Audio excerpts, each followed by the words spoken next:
ಮಾನವ ನಾಗರಿಕತೆಯ ಬೆನ್ನೆಲುಬಾಗಿದೆ. ಜನಸಂಖ್ಯೆಯ ವೃದ್ಧಿ ಮತ್ತು ಹವಾಮಾನ ಬದಲಾವಣೆಯಂತಹ ಸವಾಲುಗಳನ್ನು ಎದುರಿಸಲು ಕೃಷಿ ಪ್ರಕ್ರಿಯೆಯಲ್ಲಿ ದೊಡ್ಡ ಬದಲಾವಣೆಯ ಅಗತ್ಯವಿದೆ. ಹೊಸ ತಂತ್ರಜ್ಞಾನ ಮತ್ತು ನಾವೀನ್ಯತೆಗಳ ಮೂಲಕ ಕೃಷಿ ಪರಿಸರಕ್ಕೆ ಅನುಕೂಲವಾಗಿ ಬೆಳೆಯುತ್ತಿದೆ. ನಮ್ಮ ಭಾರತದಲ್ಲಿ ಹಬ್ಬುತ್ತಿರುವ ಕೃಷಿ ನಾವೀನ್ಯತೆಗಳನ್ನು ನೋಡುವುದಾದರೆ ಅವು ಹೀಗಿವೆ: ಡ್ರೋನ್ ಮತ್ತು ನಿಖರ ಕೃಷಿ, ಇಂಟರ್ನೆಟ್ ಆಫ್ ಥಿಂಗ್ಸ್, AI ಆಧಾರಿತ ತಂತ್ರಜ್ಞಾನ ಹಾಗೂ ರೋಬೋಟಿಕ್ಸ್. ಈಗ ನಾವು ತಂತ್ರಜ್ಞಾನ ಮತ್ತು ನಾವೀನ್ಯತೆ ಹೇಗೆ ಭಾರತೀಯ ಕೃಷಿಯನ್ನು ಬದಲಾಯಿಸುತ್ತಿದೆ ನೋಡೋಣ. ಮೊದಲನೆಯದಾಗಿ ಡ್ರೋನ್ ಮತ್ತು ನಿಖರ ಕೃಷಿ. ಸಮರ್ಥ ಕೃಷಿ ಈಗ ಭಾರತದಲ್ಲೂ ಹೆಚ್ಚು ಜನಪ್ರಿಯವಾಗಿದೆ. ಡ್ರೋನ್ಗಳ ಮೂಲಕ ಕೃಷಿ ನೆಲವನ್ನು ಪರೀಕ್ಷಿಸುವುದು, GPS ಸಾಧನಗಳ ಮೂಲಕ ಬೆಳೆ ಬಿತ್ತನೆ, ಬೆಳೆ ನಿರ್ವಹಣೆ ಮಾಡುವುದು ಸಾಕಷ್ಟು ರೈತರ ಅನುಭವಕ್ಕೆ ಸೇರಿದೆ. ಬೀಜಗಳು, ರಸಗೊಬ್ಬರಗಳು ಮತ್ತು ನೀರಿನಂತಹ ಸಂಪನ್ಮೂಲಗಳನ್ನು ಸರಿಯಾದ ಸಮಯ, ಸ್ಥಳ ಮತ್ತು ಪ್ರಮಾಣದಲ್ಲಿ ಅನ್ವಯಿಸಲು ತಂತ್ರಜ್ಞಾನವನ್ನು ಬಳಸಿಕೊಂಡು ನಿಖರ ಕೃಷಿಯು ಸಂಪನ್ಮೂಲಗಳನ್ನು ಉಳಿಸುವುದಲ್ಲದೆ ಕೃಷಿ ವೆಚ್ಚವನ್ನೂ ಸಹ ಕಡಿಮೆ ಮಾಡುತ್ತದೆ.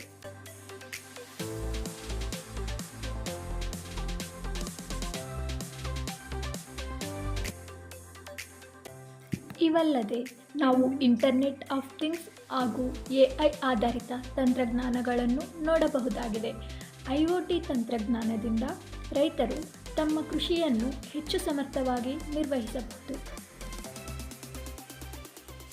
ಮಣ್ಣಿನ ತೇವಾಂಶ, ಉಷ್ಣಾಂಶ ಮತ್ತು ಹವಾಮಾನ ಪರಿಸ್ಥಿತಿಯನ್ನು ಸೆನ್ಸರ್ಗಳು ನಿರಂತರವಾಗಿ ವಿಶ್ಲೇಷಿಸುತ್ತವೆ ಹಾಗೂ AI ತಂತ್ರಜ್ಞಾನ ರೈತರಿಗೆ ನಿರ್ಧಾರಗಳನ್ನು ತೆಗೆದುಕೊಳ್ಳಲು ಸಹಾಯ ಮಾಡುತ್ತದೆ.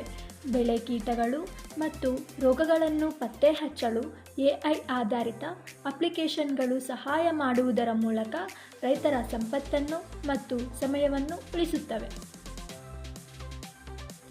ರೋಬೋಟಿಕ್ಸ್. ಭಾರತವು ಕೃಷಿ ಪ್ರಧಾನ ದೇಶ. ಆದರೆ ಬದಲಾಗುತ್ತಿರುವ ಹವಾಮಾನ, ಕಾರ್ಮಿಕರ ಕೊರತೆ ಮತ್ತು ಹೆಚ್ಚುತ್ತಿರುವ ಬೆಳೆ ನಷ್ಟದಂತಹ ಸವಾಲುಗಳು ಕೃಷಿ ಕ್ಷೇತ್ರವನ್ನು ತಂತ್ರಜ್ಞಾನವನ್ನು ಅಳವಡಿಸಿಕೊಳ್ಳಲು ಪ್ರೇರೇಪಿಸುತ್ತಿವೆ. ಈ ಪರಿವರ್ತನೆಯ ಪ್ರಮುಖ ಭಾಗವಾಗಿ ಕೃಷಿ ರೋಬೋಟಿಕ್ಸ್ ಬೆಳೆದು ಬಂದಿದೆ. ಕೃಷಿ ರೋಬೋಟಿಕ್ಸ್ಗಳು ರೈತರಿಗೆ ಹಲವಾರು ರೀತಿಯ ಲಾಭಗಳನ್ನು ಒದಗಿಸುತ್ತವೆ. ಯಂತ್ರೀಕೃತ ಕೆಲಸ ಕಾರ್ಮಿಕರ ಅವಲಂಬನೆ ಕಡಿಮೆ ಮಾಡುತ್ತದೆ ಹಾಗೂ ಹೆಚ್ಚು ಉತ್ಪಾದನೆ ಮತ್ತು ಸಮಯ ಉಳಿತಾಯದಲ್ಲಿ ಸಹಾಯಕವಾಗಿದೆ.